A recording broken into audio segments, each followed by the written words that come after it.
We see patients coming in saying, I just feel so overwhelmed with sound, there's nothing I can do. Then we have to break it down and say, well, what have you tried? If your doctor tells you there's nothing that can be done, that's because your doctor hasn't been trained like you and I have. Now, overwhelm to me looks like when I don't do the dishes at night, I don't do the laundry, I don't pay the bills, everything piles up. And when I get home on Saturday to put my feet up, I got a lot of stuff to do. I've let it all go. Today's guest is Dr. Alan Rohe, a nationally recognized tinnitus specialist and founder of Tinnitus and Hearing Center of Arizona. Dr. Rohe's approach blends traditional tinnitus treatment with cognitive behavioral therapy techniques to address both the perception of tinnitus and the emotional response to it. I'm very excited to speak with him and share this with you guys today. This is someone who I've known in the tinnitus world for many years. We met at a conference this past year, and now we're recording this for you. Dr. Rohe holds certificates in tinnitus management and CBT. Dr. Rohe regularly speaks at professional conferences and contributes to advanced tinnitus treatment models and progressing our care for patients. He's based in Tempe, Arizona. He also works with musicians and preventing tinnitus and hearing loss. But perhaps the most interesting thing is that Dr. Rohe also went through a period of significant tinnitus. Dr. Rohe, welcome to the podcast. Let's jump right into that. Talk to us about you and the tinnitus that you went through. Yeah, so it was, to be precise, October of 2008, I woke up with a freight train in my head. So when I moved to the West Coast, I was dealing with a lot of sinus issues. I went through sinus surgery, had a lot of infections when I moved here to Arizona. And I finally got put on a class of fluoroquinolones that led to my tinnitus. And so when it came on, it was a game changer. Did you know about tinnitus at the time? Was this your specialty at the time? Yeah. Wow. So what is someone who specializes in tinnitus as a doctor? What did you do when you woke up with the freight train? So I came to work, I hooked myself up on my otoacoustic emission machine because I had some baseline, and I could definitely see that there was trauma to my hair cells. And even though I had a good academic knowledge training with Dr. Jastreboff and TRT, I had a lot of work to do. So it was my own personal discovery on top of trying to teach other people how to manage their symptoms. This was a long road for me. And one of the biggest problems for me is it didn't trigger hearing loss. So I couldn't use hearing aids as a strategy. And I did not find that the sound therapy was very helpful for me, which I find with a lot of my cases that I work with. I just could not find that suitable sound. Wow. All right. Well, we're going to speak about various topics today. CBT, your personal experience, a bit more musician, preventing tinnitus and hearing loss, bimodal stimulation. But let's go back into this. What you're experiencing is just really unfortunate and intense and a very serious problem. So what was the timeline that it took for you? What tools ended up actually helping you? And then we'll tie this all together of how this led to perhaps your specialty in our field. Yeah, so great question. I started out just doing a lot of TRT with myself. I had sound machines in the office. I was trying to use sound therapy as a strategy, but I started to really question the wisdom of where sound therapy was going to be in my life. For me, listening to crickets in the middle of February didn't seem realistic and logical. Now, I had a lot of nights that I was up at 2 o'clock in the morning with my tinnitus. And what ended up happening was I'd read a lot about CBT over the years, but I never knew anything about what CBT really meant as a way for us to work with our patients. So in my middle of the night work, I started reading books about people hundreds of years ago who'd be up all night, bored. They had anxiety, they had problems, and they didn't have anything that they could do to circumvent that except do some of the best work they created during their lives. And that fascinated me. So I said, fine, I'm up at 2 o'clock, 3 o'clock, 4 o'clock in the morning.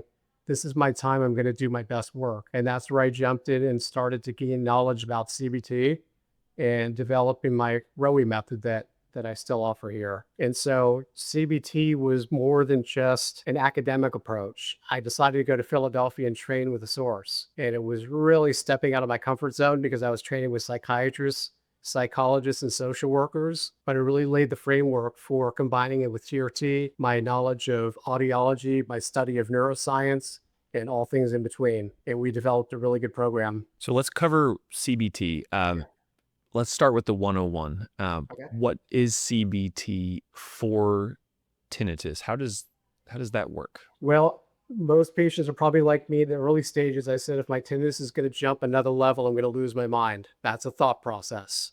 And my nervous system responds in spades to what I think, doesn't it? You know this well enough. So every time I would tell myself it's going to jump, if it jumps to a new level, that's what it did.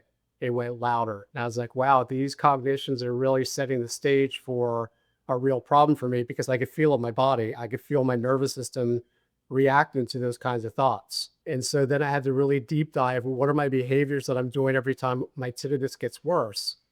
I'd spike, I'd plug my ears. There's a behavior. So what I was literally doing was instructing my brain, my nervous system, that this sound was trying to get the better of me. And that's kind of the nutshell of CBT, is learning to change our cognitions and change our behaviors so that the nervous system doesn't get the message that there's any kind of threat and with respect to that sound.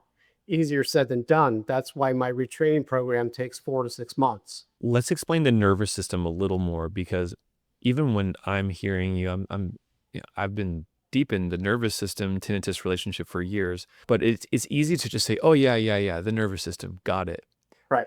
But it's so vast. Even today, I mean, the relationship between the brain and anxiety, stress, sleep, like the thoughts, the mind. What does someone with tinnitus need to know about the nervous system? Because I think if for my patients who have understood it the best and who have taken their nervous system health very seriously, over time, their results compound and they tend to do better than patients who don't or aren't open to learning about that. Right. So we kind of have to go back to our ancestors. This is really where a lot of this started. We have a lot of inherited negative biases from our ancestors. It was all about survival back then. So over thousands of years of the brain witnessing what we had to do to get to the top of the food chain, we developed this really strong negative bias, which means that the brain tends to gravitate towards problems, and then we never resolve them. And that's tinnitus. It's a sound that keeps playing over and over again every day. We get annoyed by it, we get aggravated by it, and the nervous system literally attaches to it. But when we say the nervous system attaches to it, what does that mean? It means you're not sleeping, you're feeling this anxiety in your body, you're feeling this physical tension, and the word that you would use before that, overwhelm. What does overwhelm really mean? What does that look like? So when we see patients coming in saying, I just feel so overwhelmed with the sound, there's nothing I can do, then we have to break it down and say, well, what have you tried? If your doctor tells you there's nothing that can be done, that's because your doctor hasn't been trained like you and I have. Now, overwhelm to me looks like when I don't do the dishes at night, I don't do the laundry, I don't pay the bills, everything piles up. And when I get home on Saturday to put my feet up, I got a lot of stuff to do. I've let it all go. And so with tinnitus overwhelm, we've just throwing everything into the kitchen sink. We're trying our sound therapy or hearing aids, and we just get overwhelmed by trying everything, but then nothing seems to work. So we have to parcel things out, doing little bits and pieces at a time. And what we find out is that we're on the other side of the equation, not overwhelmed. What have you found and what are key insights from your CBT training? How has that most influenced or helped your tinnitus patients, help them on their recovery or their treatment process? It really put my TRT on steroids, honestly. What I found, it was life-changing for my patients. I was really nervous when I first started to administer it when I came back from Philadelphia, because I questioned my qualifications. And again, that's the voice in the back of your head that has that negative bias that keeps you from doing the things that you can do. For instance, I worked with a defensive tackle on the ASU football program. His friend shot a gun next to his ear, and that forever changed his destiny. He went from being an all-star football player to wanting to quit the program. Make a long story short, I sat down with his mom and his dad for about 2 hours, breaking down the premise of how we do CBT and retraining and how we can help him. And he went from where the weights in the weight room were just interfering with his tinnitus, he couldn't focus on the plays, to he finished the season with 2 NFL teams scouting him. And that's just one example of many of who we've worked with.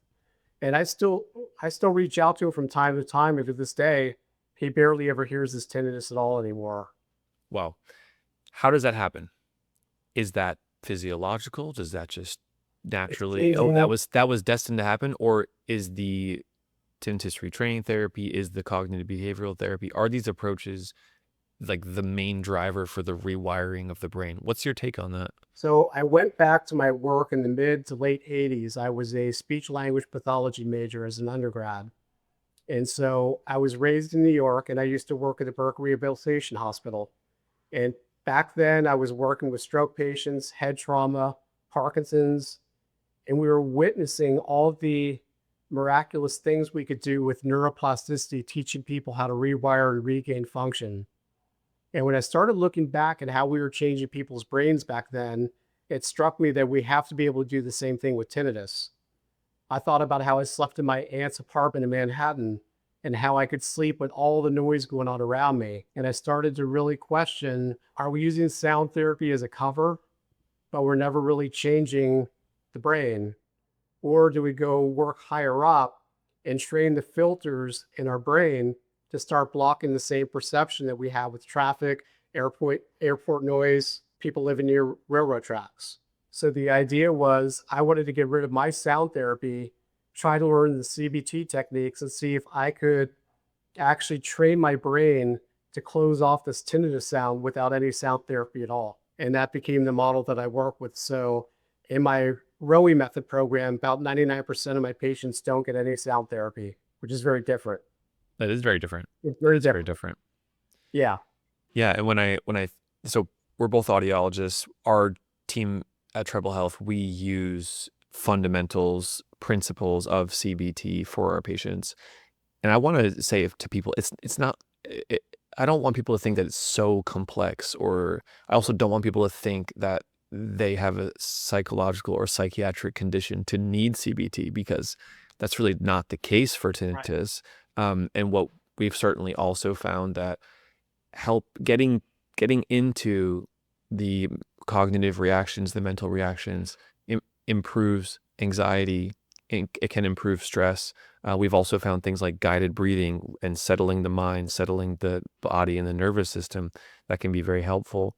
And then sleep protocols, cognitive behavioral therapy for insomnia, CBTI. It's an amazing protocol that people should really, consider if they're struggling with sleep. So I can validate what you're saying. Absolutely, this works for our patients. I'd like to hear more about what you're finding in this novel approach that you've been doing over the years. Yeah, so that's a great point. We're not looking at it from a psychology angle in my clinic. What I wanted to do was learn the mechanics of CBT and then use it with my tinnitus training and my TRT training. And I take more of a neuroscientific approach to it. So we don't do talk therapy. We teach the mechanics of it to get to that end game where people habituate to their tinnitus. So it's a very different approach. And people find that the ways that we teach it are teaching really foundational life skills. So it can be easy to go get a CBT textbook and read that, and then it can be very confusing to see how we apply it to tinnitus. So we have to do is strip down the psychology aspect of it and teach people strictly how to not give the brains the food that it needs to keep this tinnitus signal going. And then we do a complete mind and body approach, like you were mentioning.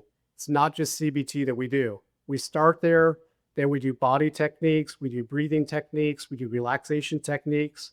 I'm also onto a very big dietary model.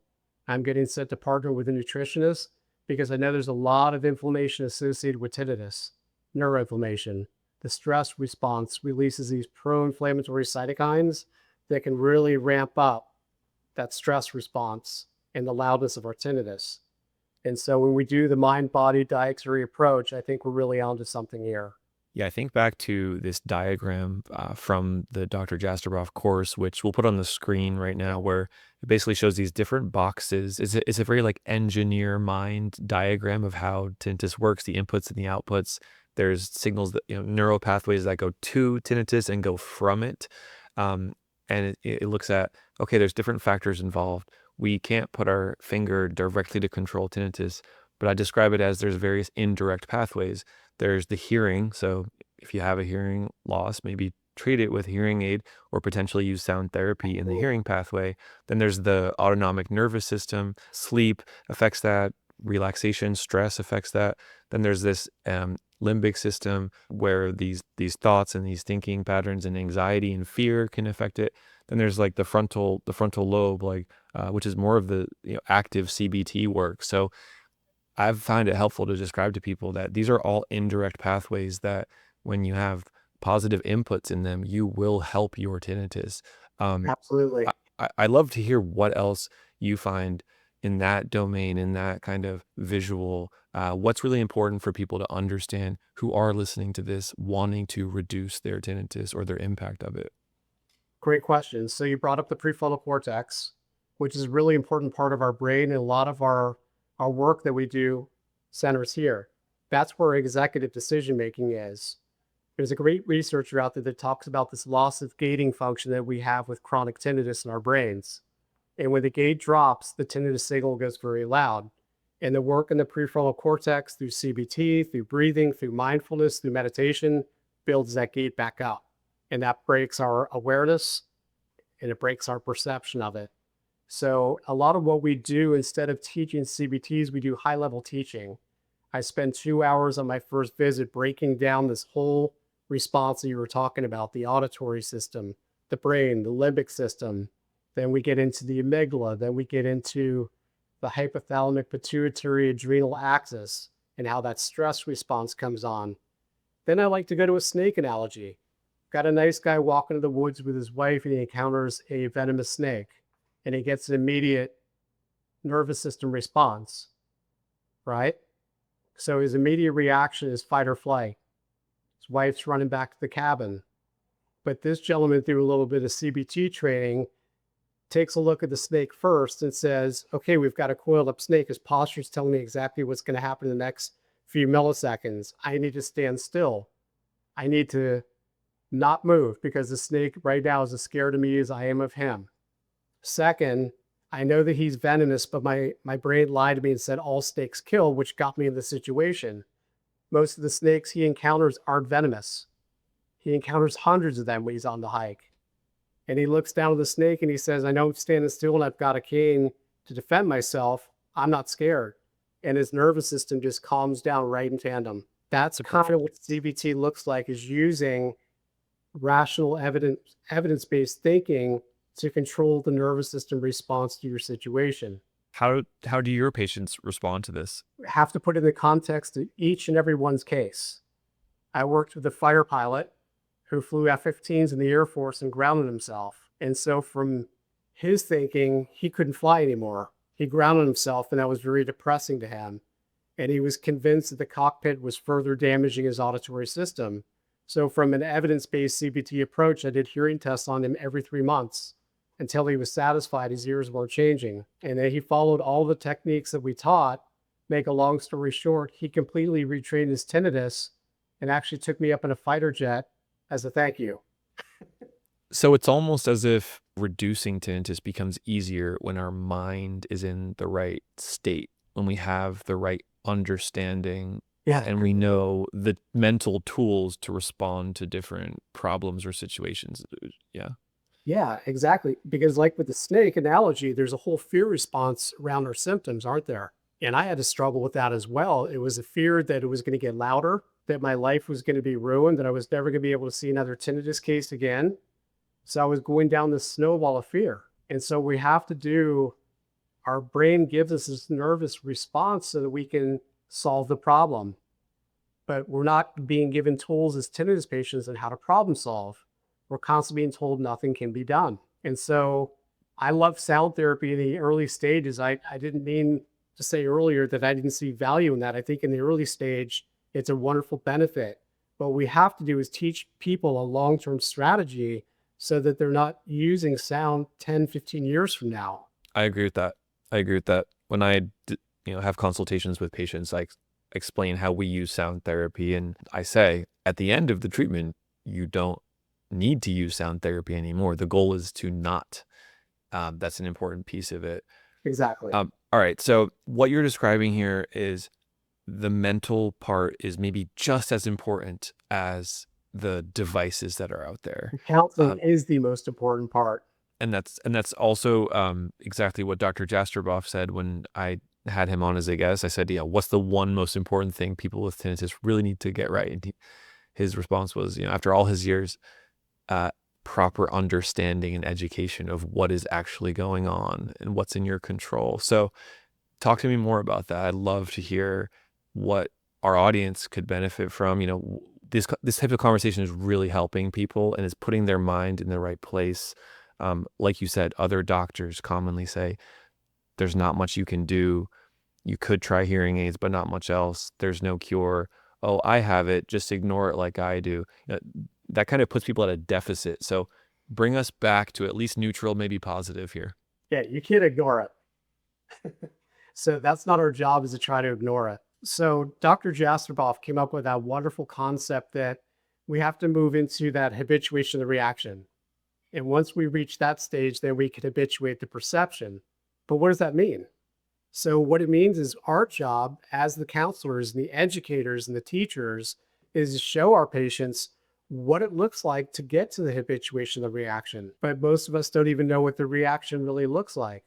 So what we teach people is every single emotion that we have is linked to a physical sensation in the body. And when we learn to read those connections, we have a better understanding of what's happening in this nervous system that's so elusive. And so when I'm paying attention to how I'm feeling in the body, I still need to look out the window, because sometimes there's a disconnect with how I'm feeling with my tinnitus with respect to how life really is. Having 2 wonderful daughters, a career, wonderful wife, and so on. And when I started to learn these concepts, my tinnitus started to calm down. I was reading myself wrong. I wasn't listening to my body. And the most important thing we have to understand with tinnitus, it's your body speaking to you. And the problem is we're not listening to what our body's trying to tell us. We have these noises because something is wrong. And in the tinnitus world, there's over 200 different mechanisms triggering tinnitus. And so we have to figure out, where is our body talking to us? Is it grinding our teeth? Is it dysfunction in the temporomandibular joint? Do we have a whiplash injury? Do we have tension in our sternocleidomastoid? Do we have hearing loss? Do we have unprotected ears? In this, I just read tinnitus differently. This sound is a marvelous signaling system for what we need to do to fix the problem. No different than pain. We have to respond to it. And the response is different than the reaction. The response is measured through learning and teaching, where the reaction is just the automatic cycle of the brain, that automatic negative bias that makes us feel like there's no help, there's no path forward. In your opinion, what are the early signs of improvement that you see? Because I think this is important to highlight for patients, where tinnitus treatment unfortunately takes time. I mean, that's just one fact. One fact that I think everyone can agree with.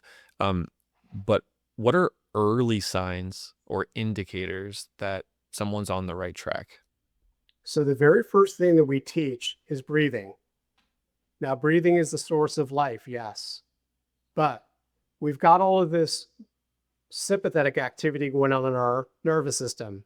That's the fight or flight stress response. So the most beautiful thing we can do is teach people how to breathe, do a controlled breathing technique. And if we have smart devices these days, we can actually track our biometrics on our watches. And what we teach people is there's a connection between this controlled breathing cycle and reducing heart rate. And if we can see that heart rate getting down, that reduced heart rate, that signal gets fed back to the brain and kicks in our parasympathetic rest and digest. And we have so many patients that do this controlled breathing throughout the day, or if they wake up at 3 a.m. like I did. Once you get that heart rate down, you can start to feel your body relaxing, and the loudness of that tinnitus comes down in tandem. Those are some of the early signs that we can definitely manipulate the sound.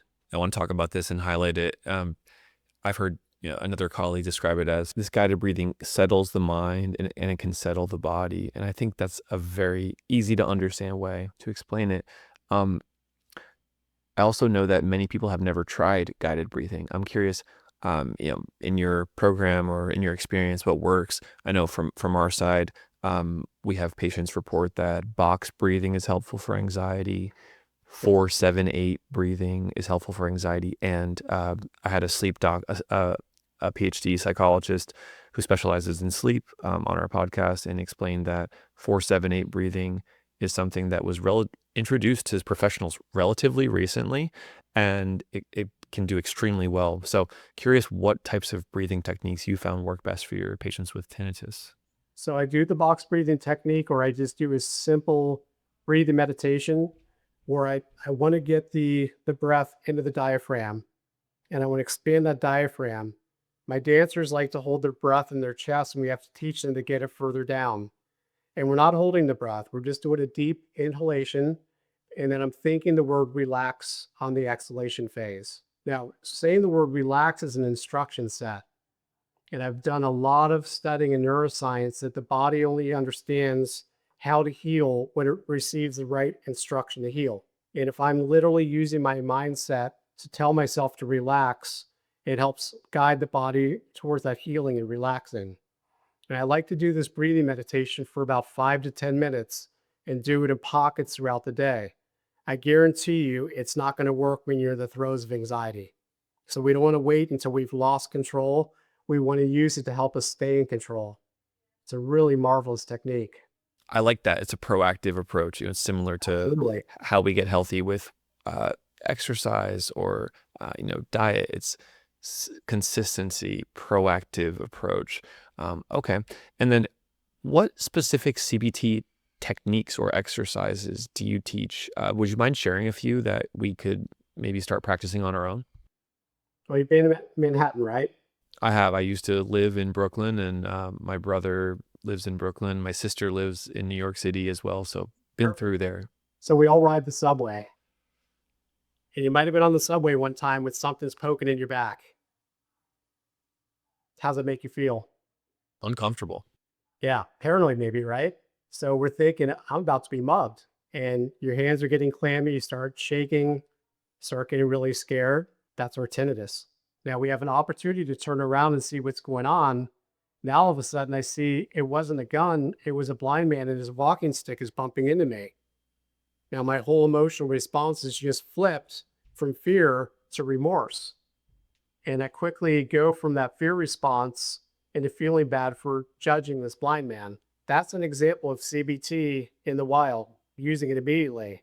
So if your ears are really loud, you're really scared, you feel like things aren't going to calm down, we teach people how to get into more evidence-based thinking about what's really real with the situation beyond the fact that it's really loud and annoying. And we walk them through the stages of getting away from the negative emotion using more evidence-based thinking to drive a different emotion. And that trains people over time to emotionally disconnect from the sound. And people learn if you're not emotionally connected to it, you're free. It can no longer bother you. And it doesn't matter how loud or how soft it is because we get just as many panic attacks with low level tinnitus as we do with high level. And research bears that out. That is one of the most fascinating pieces of tinnitus research, that the perceived volume of tinnitus does not correlate to the intensity of the symptoms. What's your take on that? It's interesting to me because my musicians will come in, some of them say, if my ears aren't ringing very loud, it means I didn't play very loud last night. Really interesting take. So they see it as a natural evolution of what they do for a living. And then I'll have somebody else who'll call me on the side of the road, a full-blown panic attack, saying I really can't hear it, but my heart's just about to rip out of my chest. Another example is patients saying to me, I go into the quietest closet in my house and I close my ears and I listen for my tinnitus and it's still there. Well, how loud is it if you have to go there to listen for it? So that's the check-in. That's a negative behavior that CBT tries to break. Tell us more about that. Yeah. So you're bringing attention back to the sound. What we're trying to do is move attentional awareness away from the sound, no matter how loud it is. If you keep doing these check-ins, you're training your brain that that's what we have to keep focusing on. And we don't want to focus on the tinnitus. We have to break that awareness. So those check-ins are very much a negative behavior. And I find people, when they can't hear it, like you said, will close their ears to see if they can pull it back out. And it makes no sense. So we do a lot of training and awareness as well. CBT is like one of the core concepts, but then we move out of that. We start doing other activities to train people to move away from the sound. You're not unhearing it, but you're also not giving it any food. You're trying not to analyze why it's so loud. You're not trying to check in and see why it's there. And I've had the loud days where I can't even hear my wife's voice. It's so intense. So I know what it feels like. Cognitive behavioral therapy, CBT, cognitive in the regards to tinnitus, accurate thinking, mental strategies. We've talked about those Yep. behaviors. We're starting to talk about that now of stopping certain behaviors or proactively doing certain behaviors. As important to address how simple these things are and how really this is just how to live life, you know? Um, what kind of thoughts are we encouraging or supporting in our head? What kind of behaviors, that are good for us or bad for us are we aware of? So I wanted to bring this in that CBT is not some scary talk therapy thing for tinnitus. Yeah. It's very practical. It is. So behavior, let's look at behaviors. A lot of us eliminate everything from our diets. We're afraid because we do know they're food triggers, of course. But now from the behavioral standpoint, we're eliminating all of these foods.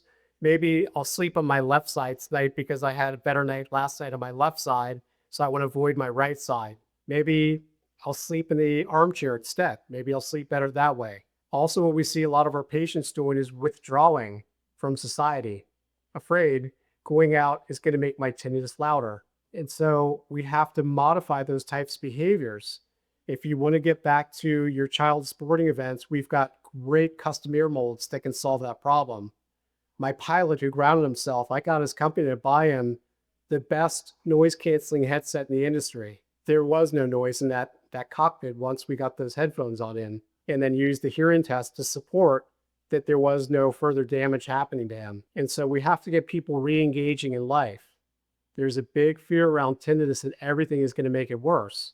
So we find tools and strategies to help support getting back out into the world, but smartly. For a lot of us, sound got us into trouble. We didn't protect our ears. So now we have to use a more measured approach moving forward to have a healthier relationship with sound without being afraid of it. In your personal journey, did you get to the point where tinnitus was mild or not an issue? It's non-existent for me now, Okay. but that took a lot of time to get there. So it was a lot of discipline on my part. I had a lot of self-proving to do to see that it could be done. I'm not saying that everybody that comes through your 4 to 6 months has their tinnitus go away completely, but you've got a toolbox, and if you want to keep working at it, it can happen. Tinnitus is definitely individual, so we don't want someone to compare their story to one other person's. Can't do it. But if you do listen to, 10 success stories, I think it's pretty safe to generalize, here are the trends that we're seeing, right? All right. Well, Dr. Rohe, you have a clinic, you see patients, you do very well at providing treatment for tinnitus. I'd love to learn more about, what that experience is for someone. Maybe they're listening who wanted to work with you. What could they expect? And if you could also layer in how there's different tinnitus treatments available on the right now in a clinic with a professional. So we have hearing aids, we have CBT, we have sound therapy, tinnitus retraining therapy, bimodal stimulation, and maybe a few other strategies. I'm curious, like how you select which one is the best for different patients. Yeah, so you brought up a good point. Now we've got this bimodal stimulation linear. It has been a real game changer in our clinics. So for instance, I had a patient who I started with 6 weeks ago. His tinnitus handicap inventory was a 40. And so the higher the numbers we see, the more emotional distress that they're having, the more sleep disturbance. And he literally told me that he felt like banging his head against the wall. He was so frustrated. He came in today and his THI was down to a 14, 60% reduction in 6 weeks. That's amazing what we're seeing with the linear. And so he's sleeping better, he's less aware, days are quieter. Those are all wins. But now I find if I have a patient who's got a huge emotional upset that wants to try the linear, but they don't know how to tackle the emotional component of it, I think that a course in CBT is going to be far more helpful. So we really spend our time trying to discern with our patients what's going to be the best approach for you. I want to know who you are, what you do, what your lifestyle is like, what your fears look like. So we've got an enormous amount of paperwork we have them pre-fill out before they come in. We spend an hour doing a consultation with them so that we can lay out a framework of what we think is going to work best for you based on what you're telling us. Because it's about the patient, it's not about us. We need to know them. So when do you think it's a good idea to combine different methods? And when do you think it's best to maybe do them one at a time or just Yeah. one? I don't like to combine because then we don't know what the treatment bias looks like. So if we're doing too many things at once, like if you want to do hearing aids at the same time as linear, the hearing aids might have been doing the job in the first place. So we like to spend a fair amount of time separating it out with a lot of good counseling mixed in until we see if we need to add something else into the mix. I love that. I love that. Any advice for patients who have bothersome tinnitus right now? They've tried a few things, they're still struggling. What do you say to them? I want to find out what's making them struggle. What are their barriers to getting better? What are you trying? What made you try that? What made you feel like it wasn't helping you? Like my soldier that I met with yesterday, he's done Dr. Henry's PATM program, the Progressive Tinnitus Management, but he had a very closed mindset to it. And so the very things that could help him, nobody really explained to him how it could help him. And he felt like it was just too rudimentary to fix his problem. And after he left here after an hour yesterday, he's committed to wearing his hearing aids, going for the counseling, and doing the things that he was fighting. So there was a resistance that we identified that was his barrier to getting better. And I get it. Many of us don't want to wear hearing aids, but if that's where the problem's coming from, then we got to re-energize the auditory system and see if we can get those symptoms reduced. But the patient can only understand if we explain to them what the science is behind it, give them logical, evidence-based information, why we recommend what we do. And that's where we see success. So where do we go from here? We have different tools that are available for tinnitus. We have a lot of people who need help. I want to encourage anyone who felt inspired by this talk to take an action step, whether that's learn more about CBT or take one of these approaches we've discussed a little more seriously, or learn about the nervous system. Maybe that's reach out to you, Dr. Rohe. I'm curious if you would like to add, just any general tips for people who are learning here and now they might want to start taking things into action steps. Yeah, so great. So best steps are go to places like Treble Health. You've put out such a wealth of good knowledge. Get educated. Go to the places where you're working with people that have a foundational knowledge of it. The supplements, the rabbit holes that we can go down, avoid that. Get educated. We said it before. The counseling is the best component. Everything else layers into it. So people can meet with me online. I do consultations online all over the world. I've been doing this for years. Obviously, they can get online with Treble Health and start getting the information. There's so many free things that people can do out there, and we guide them towards wonderful apps on their phones. There's a Better Sleep app that's highly rated in the App Store, and it's got all kinds of things to help improve mood, sleep. Those are places to start. And then if it's not working for you, then come to us so we can better explain how we make these things work with the body in a better way. Improvements do come. I want to end talking about timeline of tinnitus because people can get frustrated. I don't want people to start something and then quit too early. Right. So what's your advice on that? So anything where we change the brain takes time. So you didn't become an audiologist in 2 months.